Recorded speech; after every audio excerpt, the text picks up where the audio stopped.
Okay, so you go through this prospect with the Hells Angels for 14 months, and at the very end, Pat told you you don't have what it takes. Right. How upsetting was that to give up, over a year of your life to be told, nah, you're not good enough? Yeah, and all the hanging around I did too, So we're talking a matter of 4.5 years, and I think I just stood there for a minute, and I looked at him and I said, I'm not cutting it? And he goes, no, so we're going to send you down the road in good standings, but no contact, meaning nobody could talk to me. Which he was playing it smart because people would come up to me and go, hey, what happened, right? And he didn't want me saying what happened because there was nothing that happened. It was all, I don't know, he sent me a little text not too long ago, probably like 2 weeks ago. And I haven't talked to him in years. And he just said that I did a good job on this other show. And he says, hey, it's not great being a president or cut out to be what you think it is it? My hardest thing was misjudging you and sending you down the road, he says, So he didn't come right out and say he apologized, but basically he was. And he just said, good luck with your book and your family. That was it. Okay. So you essentially, don't get accepted into the Hells Angels. Right. And, what's interesting, you found this out later, was that Pat was making millions of dollars a year. Millions. During that time. From what? From drugs? Yeah, solid drugs, yeah. Was it mostly meth or? Meth, cocaine, weed. I think he was doing all of it. Were you involved in the drug dealing during this time? No. Because you were a prospect. I was a prospect, and one of the guys told me that that he asked Pat, hey, we going to get PeeWee going on this? So, let me get going on it and make some money. And Pat says, no, let him be one of the working guys. But on the other hand, I couldn't work because every time I got a job, you start doing a job. You get a job, a brand new job, and you work it. You're there a week. And he says, we're leaving Friday for Chicago. And I tell the employer, hey, I won't be here Friday. And they went, see ya. Yeah. Okay, so when it didn't work out in Minnesota with the Hells Angels, you decided to go to San Francisco to be a prospect for the Hells Angels out there. Right. Okay. Why make that decision? You already went through the whole Hells Angel situation in one area. It didn't work out. You really wanted to be a Hells Angel that bad that you went into a different area pretty much?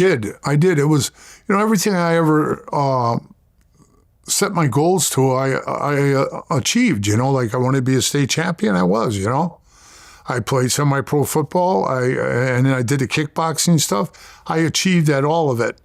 And I go to try to be a Hells Angel and I'm told, beat it. Mm-hmm. It kind of was a slap in my face. And then I thought, well, I know I was doing everything and it had to be like the members who were in the charter at that time that left afterwards told me personally that Pat was jealous of me or something. And I don't know why he was, but he was jealous of me and envious of me. So he sent me down the road. Okay. So now you go to San Francisco, which is actually that was the second charter of the Hells Angels after San Bernardino, where it was founded. Right. So this is one of the oldest chapters. And this was where Sonny Barger was sort of based at? He was in Oakland, right across the Bay Bridge. Got it. Got it. Yeah, and I remember I read his book a long time ago. Yeah. So did you get to know Sonny Barger during this time? Oh, I ran into him many, many times. Got it. And was he considered essentially the leader of the international Hells Angels? Well, everybody says that, but what it is Sonny, there's no national president for the Hells Angels. Like the other clubs all have national presidents, vice presidents, sergeant. They didn't want that in the Hells Angels. They felt like it was all like a big democracy thing that, everybody was individually, to their own opinion, their own thoughts. So what it was Sonny was, I'm going to say like a front man. He was out there and he's a guy in 1965 who said, hey, you know what? We got to sit down. We got to drop some rules in the club, man, because they're just running amok. And there was guys shooting dope all the time, shooting each other, having wars with each other, one charter against the other charter, but they're in the same club. It's crazy. And then he took the old death head patch that they had like on the airplane from the World War II guys, and he changed it to the one that they have now that's on their back, the bigger one. Mm-hmm. And they were calling it the larger Barger because he designed it, and he gave it rules. He gave the club rules like no shooting dope, no smoking it, but you could snort 10 pounds of it, but you couldn't shoot it or smoke it and stuff like that. And I mean, it was serious where guys would just like take a cigarette, knock a little tobacco out and dip it in a little bit, twirl up. And I seen people jump on a guy and 20-year members and tell him, "You're out of here, man. You smoked it." But they wouldn't have cared if he grabbed a straw and sniffed a pound of it, It was crazy. Well, as a prospect, you had a situation where you had to transport a black guy that was beaten really badly because he had gotten two Hells Angels. He was half black, half white guy, and he was in San Quentin. Mm-hmm. And he went up and said, "Hey, I'm a Hells Angel. I want to get my tattoos." And he told some guy in the prison who was doing the tattoos, who should have checked it out before he said that. It was stupid. And he put one here on his chest, and he put one on his arm. And when he got out of prison, he went and had jewelry made. He had a big chain made with a death head, on it. And he's walking around wearing this, and he's proud as can be. I mean, he didn't have a patch or anything, but I guess they got wind of it or somehow. And then I pull up there in my van, and I walked in because I think I was getting like supplies for the clubhouse that day. I go to a store and get all the soda and beer and all that stuff,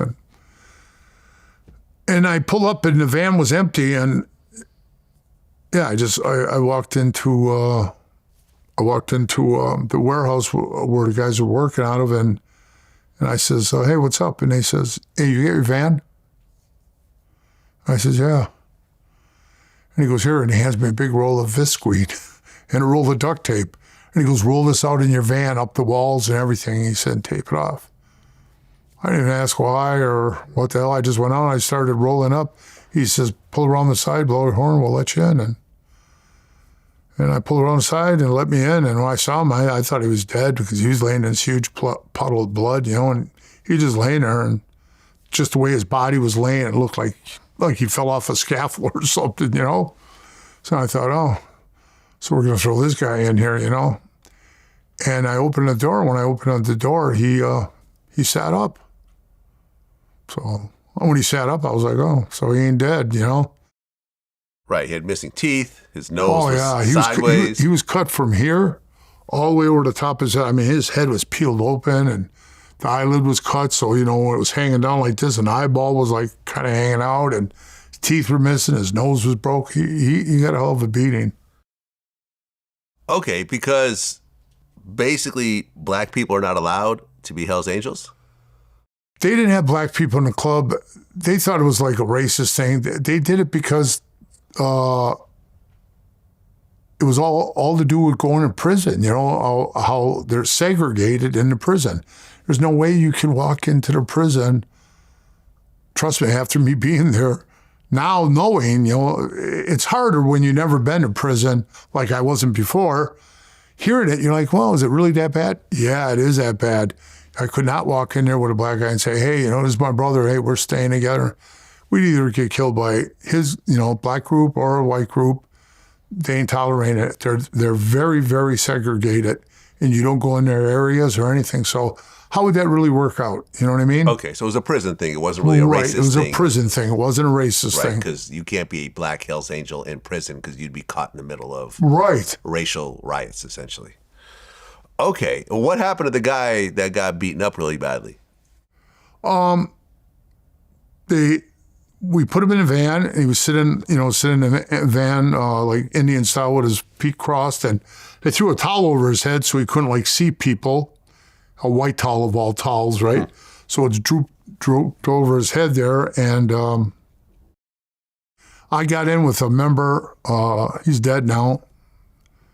His name is Anthony. He got in the van with me, and He said, just drive over to this place, and we go over to this guy's house, and you pull up, and you can drive down into the basement underneath the houses in Frisco. We drove in there, and we took him on. There was a table, and I seen a guy with a tattoo gun there. And they go, yeah, we got to cover up this guy's tattoos. So they like just ripped his shirt off of him, and I seen the one on his chest and the one on his arm, and they're pretty big, good sized ones. And they said, we want these blacked out. And he's laying on the table with a towel over his face. And then a Massachusetts guy was sitting like over to the side, and Anthony was standing there. Then there was me and the tattoo guy. And he started just, with black ink, just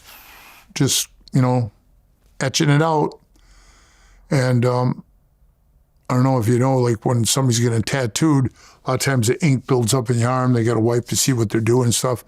Well, he goes, hey, I don't have it. He's looking around. I don't have anything, to wipe up. I got to see what I'm doing here.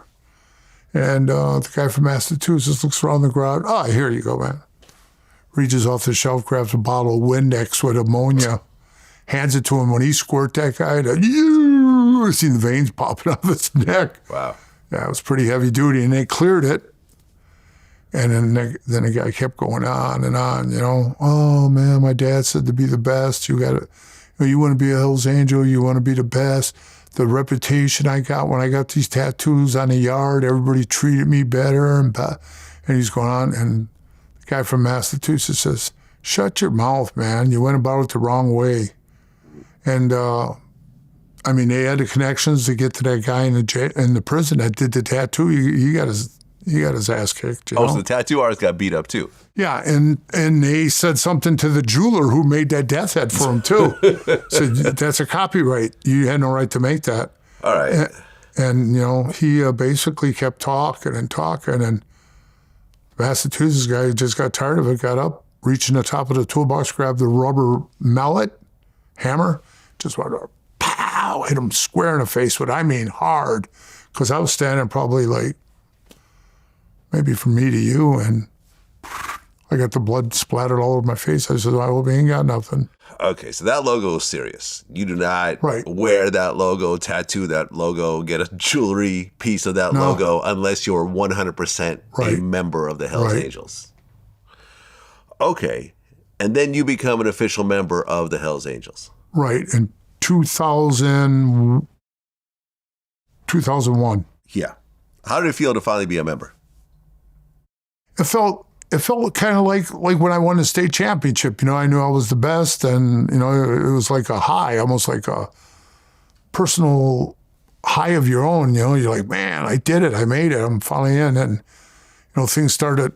You think things are gonna like relax, but actually you want to do more stuff. Now that you're a member, you want to go travel. You want to go to other charters, you want to do all that stuff, because before, you had to have permission to go anywhere or do anything.